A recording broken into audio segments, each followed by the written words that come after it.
Omutaka Ssalongo Paulo Kintu yafiiridde ku gy'obukulu 13 yalese ekiraamo ekikambwe ekyanamiriza banne ku kyalo Makukuba ekisangibwa ekyampisi mu Nakifuma Naggalama mu disitulikiti y'e Mukono. Yalama nti entaana ebeere ya fuuti 15 ate nga mutabani we eka yalina okugimusimira. Waliwo mukulu munne yali alama bw'atyo kati naye n'amulaba ne yeegomba enziike.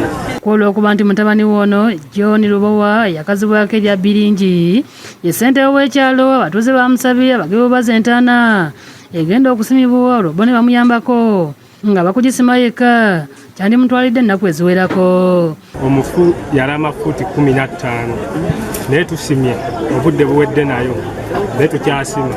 Ekiraamo kyalama fuuti 15 fuuti 15 zibalinda zimala okuwera. Abavubuka bagamba badde muntu mulamu eziba tezinawera 15 tulaja muziika kati waki bamuziika ekiro. Kitegerekese nga bagenze Magombe ku ssaawa 10 ez'olweggulo kyokka ku ssaawa 4 ez'ekiro batuuse okussaayo omulambo nga tegujja mu ntaana ne bongera okusima, era obudde bugenze okukya nga bakyagenda mu maaso n'emikolo gy'okuziika nga n'abamu ku bakungubazi nti ekiro ekyo batandise okusumagira okukakkana nga bamu bazze ewaabwe. Ebirala omugenzi byaleka mu kiraamo kino kye ky'obutamussaako seminti. Seminti yagaale keesi naye akulwa ku bitaka ng'abedda ne jjajjaawe olwagula.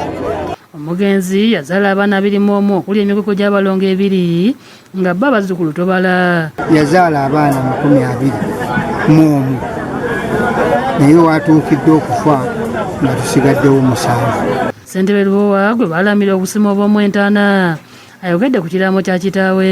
Ngambye ngisima naye olw'okuba omukulembeze w'ekitundu abatuuze nga tebanzikiriza kuba mu ntaana nekiba kivve n'omukulembeze okusima entaana obanga ayagala abantu b'okulembera okufa. Ate Ben Ssemujungo naye mulekwa ategeeza nti embugo bakomye okubala 47 ate engoye eziyitibwa looti zibadde 137 era nga waliwo n'endala ezituuse nga bamaze okuzinga omugenzi zino zisoleddwa obusolibwa mu ntaana.